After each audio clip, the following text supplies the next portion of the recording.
тойргийн цэгээс энэ цэгт хамгийн ойрхон байх x-ийн координатыг. За юу гэсэн үг вэ? Энэ маань юу гэсэн үг вэ? Тэг цэгт төвтэй r тэнцүү 2 радиустай тойрог барина гэсэн үг. За бидний координат маань ийм байх нь. За 2 радиустай тойрог гэж үзэх юм бол ийм тойрог байна. За тэгвэл бидний А цэг маань x-ийн 4-т y-ийн 3 гэж. Y-ийн 3.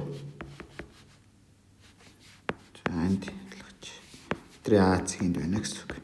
Тэгвэл энэ цэгээс энэ нүрэг хамгийн богино байх энд байх цэгийн координатыг олох юм байна.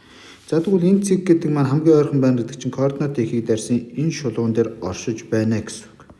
За тэгвэл энэ шулууны тэгштэглийг биччихье. Тэгвэл шулууны үндсэн тэгштгэл маань y тэнцүү k гүрждэг нь x дээр нэмэх нь b хэлбэртэй байдаг. За мэдээж координат ихийг дайрах учраас x-ийн оронд y-ийн оронд тэг, x-ийн оронд t-ийг тавилаа b.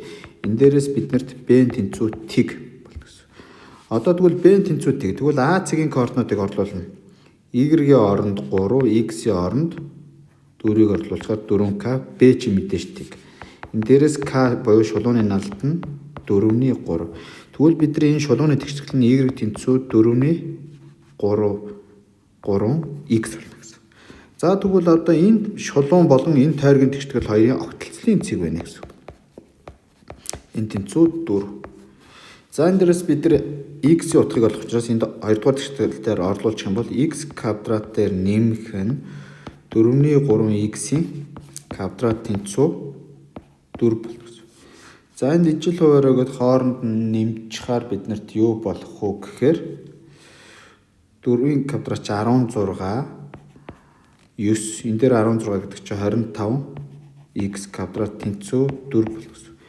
Эцнээс x квадрат тэнцүү 25-ны 64 хоёр талаас нь язгуур авчих юм бол за энэ уршаа бодъё.